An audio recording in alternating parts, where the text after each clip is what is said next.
La règle générale, là, c'est que, évidemment, les membres ont le droit aux informations financières. D'ailleurs, on doit déposer et faire adopter les états financiers lors des AGA. Ils ont droit au procès-verbal, mais il y a des informations qui peuvent être cachées dans les procès-verbaux. Tout ce qui est l'information confidentielle qui identifie un individu.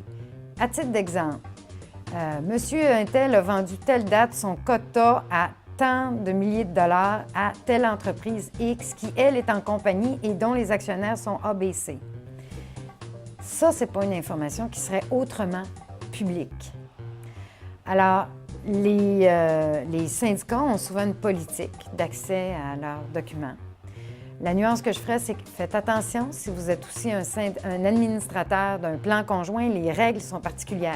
Là, aujourd'hui, on parle de syndicat local de façon générale. Et encore là, l'information que je donne, là, si vous siégez sur un plan conjoint, il faut faire les nuances appropriées. Mais ce n'est pas toute l'information qui est disponible au public. Et dès qu'on parle d'information nominale, ce n'est pas disponible. La liste des membres, elle appartient à la personne morale et elle ne doit servir que pour les fins de l'intérêt ou d'une activité de la personne morale. Et la liste des membres, là, c'est de l'information nominative et confidentielle. J'ai le nom, le numéro de téléphone, l'adresse, la structure de la corporation, les codes postaux, etc. Et ça, c'est tellement vrai que dans l'organisation à la Confédération, quand quelqu'un se présente comme président de l'Union, il n'obtient pas la liste des membres pour faire sa cabale. Il obtient une certaine liste, mais on a enlevé toute l'information qui pouvait être confidentielle.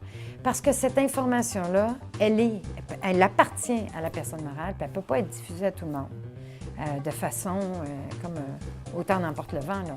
Alors, il y a des règles pour ça. Mais fiez-vous sur votre politique. Si vous n'êtes pas certain, consultez.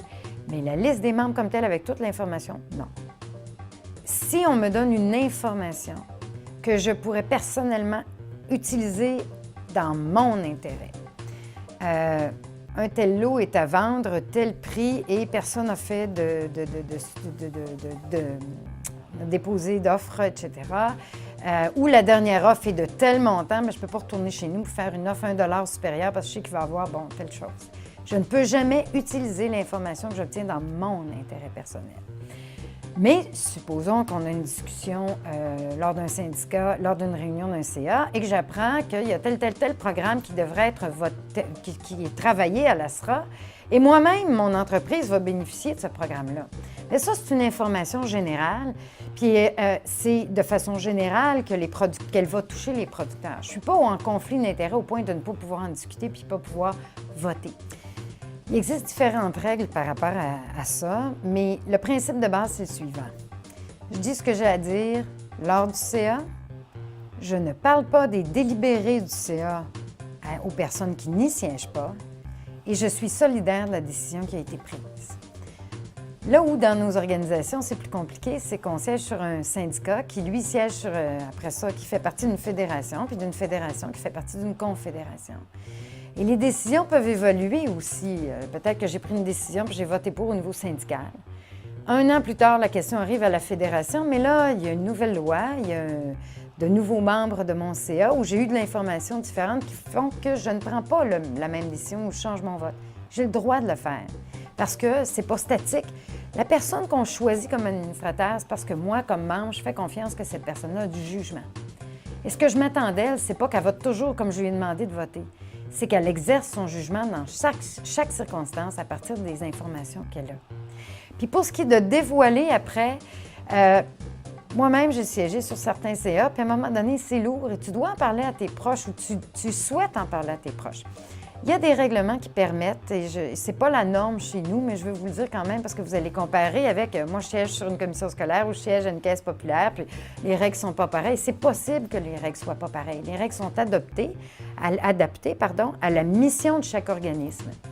Mais il y a des dispositions qui permettent des fois de pouvoir rapporter aux membres l'essentiel de la discussion. Alors, je siège à la fédération, il y a des informations particulières qui sont données. Le vote est pour, supposons. Je veux retourner à mon syndicat, puis je vais être capable d'en parler. Je peux demander lorsque je siège à la fédération, écoutez, moi, je retourne à mon syndicat tantôt, là, je vais être capable de l'expliquer aux membres. Telle information que vous venez de donner, est-ce que j'ai autorisation de la répéter? Est-ce que j'ai l'autorisation ou vous considérez qu'elle est confidentielle? Parfois, la fédération, le CA va dire, bien, tu peux dire 90 mais il y a 10 que tu ne peux pas dire. Tu ne peux pas dire le nom de la personne. Tu ne peux pas dire l'adresse de la compagnie. Tu ne peux pas dire le montant monétaire en jeu. Mais le reste, tu peux le rapporter. Testez la liberté de discuter de ce qui a été dit au CA.